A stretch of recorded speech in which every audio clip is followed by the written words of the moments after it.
Hey folks, haven't posted in a little while. Been in Europe. Facebook Cambridge Analytica has filled up the news. It's kept lots of us busy and distracted from other issues. But I did want to weigh in on the Facebook Cambridge Analytica debate. I haven't said a lot because there's been so much noise, so much debate, so much heat around it. But I do have some ideas and want to get your reactions. Let me set the backdrop. When I was a local politician many years ago, I ran against a well-funded, better-known local candidate. I had been in Washington working for Congressman Chuck Schumer, now Senator Chuck Schumer, and although I grew up in the area and had lived in the area, I spent the last couple of years in Washington, and I was running against a well-known, well-financed opponent. I didn't have a lot of money. The district was 100,000 plus people, and in those days you sent direct mail or you put flyers under the doors of apartments. I didn't have a lot of money, and I couldn't send a message to all 100,000 households. Well, there were about 30,000 registered voters. So a wiser, savvy local political guru told me, well, send just to the registered voters. I didn't have enough money to send to all the registered voters. This was a local election. It wasn't a presidential or Senate year where I was going to be at the bottom while lots of people were going to coming out because they were voting for president. This was a local only special election. People were only going to come out because they were interested in supporting the next state legislator for Brighton Beach, Coney Island, Seagate, and Bay Ridge. Turnout was going to be very low. Well, how do I know who's going to vote? Well, it turns out you could buy the triple prime voter list. These were people who had voted in the last 3 local elections. These people vote. They always vote. They vote in local elections. I direct mailed that list 3 times, and I didn't even have money to do that. So what I actually did was I carved out the senior citizens, the people who were over 65, because I believed that they were going to be likely to support me, and I mailed them multiple times, and I won. So I come to this debate about using data and elections and psychographic targeting with a reasonable appreciation that using data can help a niche candidate, a new candidate, can help a Bernie Sanders, for better or worse, find supporters from all over the country because people who are like-minded are showing up in certain places or joining certain lists. There's reason to support democratic free speech that relies on data to reach the right people. However, there gotta be boundaries. Today, you can target people based on the niche groups that they belong to. You can buy all of their purchase history and decide that because of what they buy, what they shop, what their lifestyle is, or what websites they browse, or maybe they filled out a survey or a poll about guns or about Trump or about taxes or about immigrants. Maybe they get angry about immigrants. They're threatened.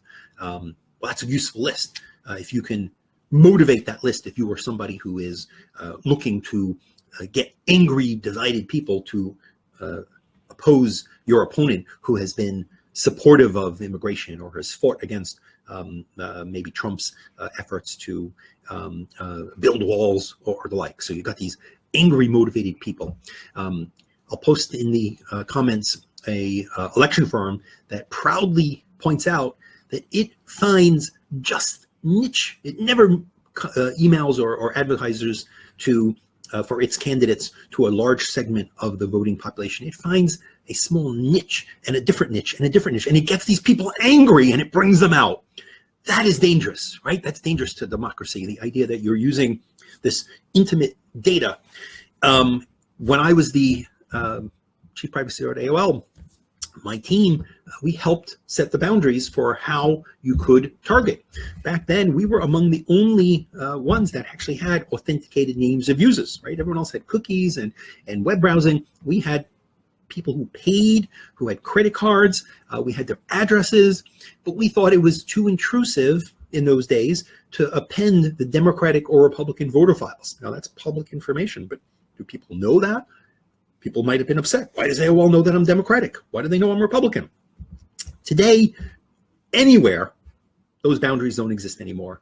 And everywhere, every website, every survey you take, on Facebook, off Facebook, on ad networks, data can be used. And politicians, elected officials need to come up with boundaries. They're not going to do it themselves.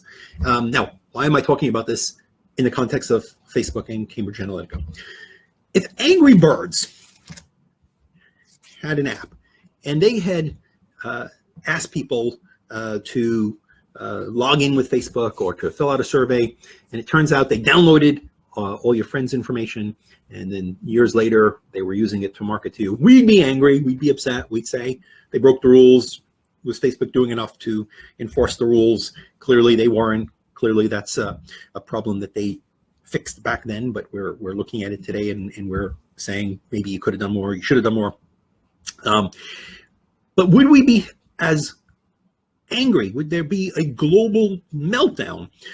Would members of the Congress and Senate be pointing at Mr. Zuckerberg and raising holy hell if it was simply Angry Birds? Clearly the fact that it was psychographic ad targeting, that it may have been used in the election, Brexit, Trump, Kogan, Cambridge Analytica, this toxic stew is what really made this offensive, that perhaps our democracy or our elections are being subverted and undermined. So what should we be doing? Obviously, there's what we need to be doing about Facebook and its ad model and what changes can it make to improve its practices. Agreed. But I couldn't help think that as I watched some of the senators raise their questions and navigated to their websites, seeing the different cookies and tracking tools, some who are actually running for election and are using similar data that they're acquiring from all sorts of third parties, list brokers, political agencies.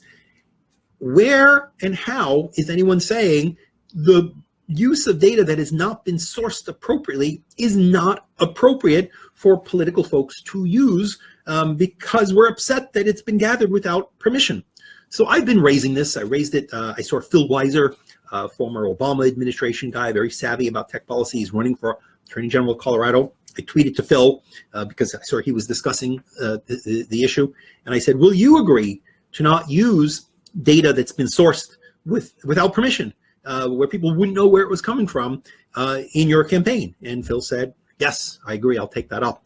But I'm hoping others will as well. And maybe there's some work that needs to be done explaining what the reasonable boundaries should be. Unlikely the FEC is going to take this on. There are probably legal issues with actually barring or restricting, at least in the US, obviously around the world, the government agencies, political actors are covered. GDPR doesn't give you an out if you're going to use the data for campaign activities. So hopefully we'll see some of the players who do this in Europe, who've done this in the UK, constrained by the law. But in the US, perhaps we need to set those boundaries, because my argument is that that fury and that passion wasn't simply because some app used data, kept data, took too much data. It's because who took it and what they used it for. And if we aren't going to look at the end conclusion, which is this still going to happen? Are all sorts of other targeters and players? And listen, to my friends in the advertising world, candidates will spend money online. That's where people are. We can set reasonable boundaries, and as long as everybody agrees to set those boundaries, and candidates can't go here or there to go get that data, everybody's on the same playing field. There's no why we preventing that sort of source of revenue. We're drawing boundaries so that people don't get infuriated and angry. And get angry is what some of these political consulting groups are actually trying to do. They understand that angry people vote, and I'll share very specifically one leading firm says, this is terrible. This is what I do. I find niche audiences. I get them angry. We're creating an angry America. And so I don't think any of this made a major difference in the election last time. Friends or relatives of mine who've become perhaps a bit radicalized, it was talk radio, it was TV. Some of them are not big online users. They're certainly not big Facebook users. But I do see the risk going forward of incredibly intimate data being used, being collected behind the scenes, being taking advantage of some of the data uses that are used in the commercial marketing world and bringing them to bear in a way that is far more aggressive or intrusive, and that frankly risks undermining our democracy. My 2 cents on what really needs to happen if we want to see any changes going forward from the Facebook Cambridge Analytica flap. We need to set boundaries so that responsible use of data in elections recognizes some boundaries of privacy, some boundaries of civility, and some boundaries that ensure that we have autonomy and that we're not being undermined as we make those elections. That's what I think.